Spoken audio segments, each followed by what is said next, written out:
Forex trading offers great opportunities. Pero kauban ani ng mga opportunities, it also comes with significant risks. In fact, losing money in forex trading can be a harsh reality. Pero with the right risk management techniques, atong ma-safeguard ato ang capital and makatrade ta with confidence.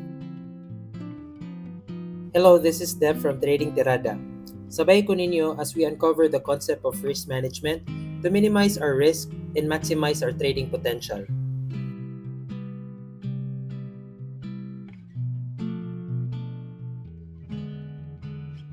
Ang risk management is ang process sa pag-identify, pag-assess, and pag-control sa mga hulga sa ato ang investments or sa atong kapital. Kung sa forex trading, it is about using strategies para ma-minimize nato ang atong potential losses.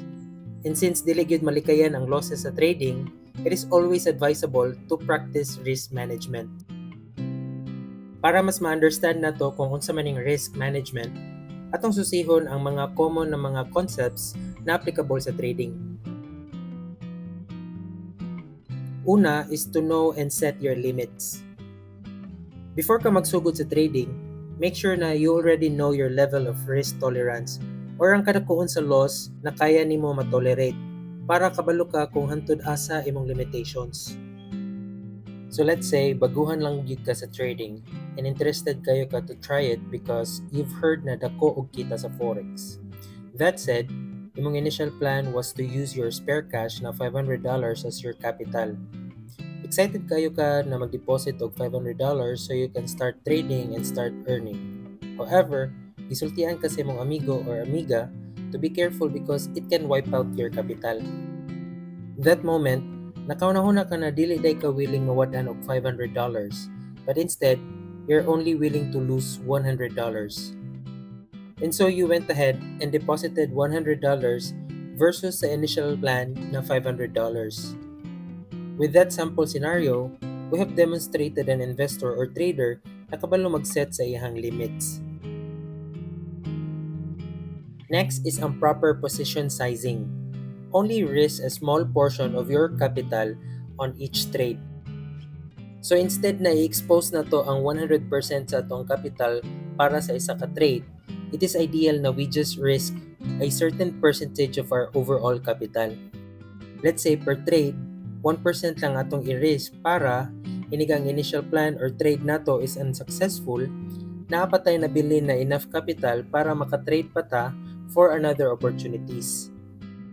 Kumbaga, if we use proper sizing, we still have multiple chances to recover if the first few trades were not favorable para sa tuwa. Sa inani na technique, we will have bigger chance of surviving and keeping our capital compared to going all in which, with only one bad trade, it can already wipe out our whole capital.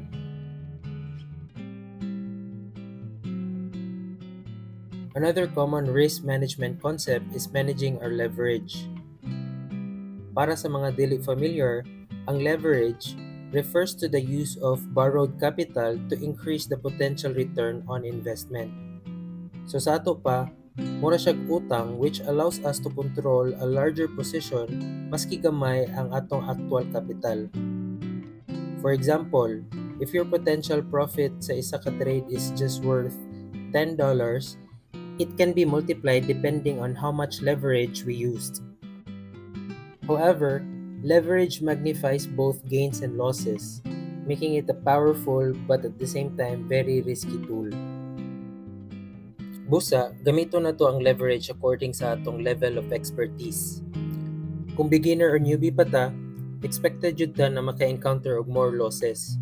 So as much as possible, let us minimize the leverage we are using while gina-improve pa nato ato ang trading skills. Sunod na common risk management concept is ang stop loss. Stop loss is a risk management feature or tool na available sa mga trading platforms which automatically closes your position or trade if the market moves against you. Let's say for example, diri imong entry for a buy position and diri imong TP or take profit because you are anticipating na mag-increase ang value sa currency na imong gipalit. Unfortunately, ang direction sa price kay pababa. And since wala ta kabaluhan tud asa iyang pagbaba, ideally, we need to cut the losing trade para ma-manage nato ang risk of losing bigger amount. That said, traders use stop loss aron dili na sila magmano-mano og cut sa trade. But instead, automatically may execute ang stop loss once ma-trigger ang level kung asa giset ang stop loss. And by using stop loss with a favorable risk to reward ratio, mas dako atong chance of being profitable in the long run. We also have diversification as one of the common concepts of risk management. Diversifying our investments across different assets or financial instruments can be a great way to reduce risk. So just imagine ka isa ka basket na puno og itlog and something bad happens to it. Possibly, mabuag tanan itlog na nasa basket. However, if gispread na to ang mga itlog to multiple baskets, we might still be able to save some of them. Same ra pud sa trading. Kung i-allocate na to atong capital to a variety of assets, mapagamay na to ang impact sa losing trades in case one of our asset is performing poorly.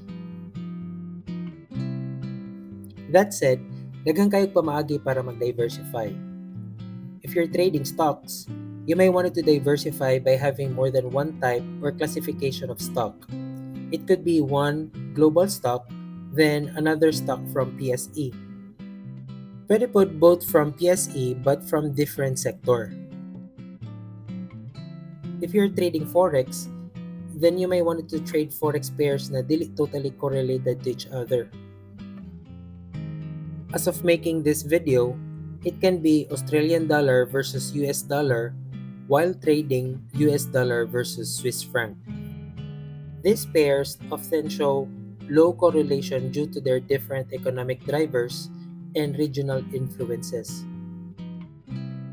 And if you are copy trading, you may want to copy more than one master trader that differs in strategy or risk profile.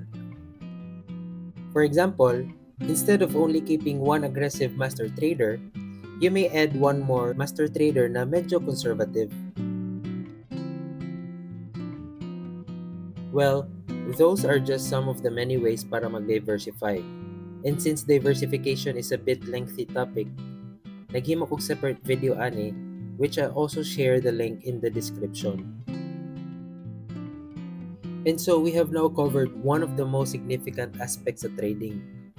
And as a summary, atong nahisgutan ang risk management, which is ang proseso sa pag-secure sa atong capital by minimizing the impact sa mga potential loss na atong ma-encounter sa trading. Ato sang nahisgutan ang mga common na concepts sa risk management, sama sa pag-limit sa atong capital based sa atong risk tolerance, pag-manage ato ang position sizes, ang pagmabinantayon sa paggamit sa leverage, paggamit og stop loss, pati na po ang diversification. And that will be all for now. If you found this video helpful, please give it a thumbs up and subscribe to our channel for more videos related to trading. If you have any questions or feedback, please comment below or send us a message. Once again, this is Deb from Trading Tirada. Salamat kayo sa suporta. Cheers!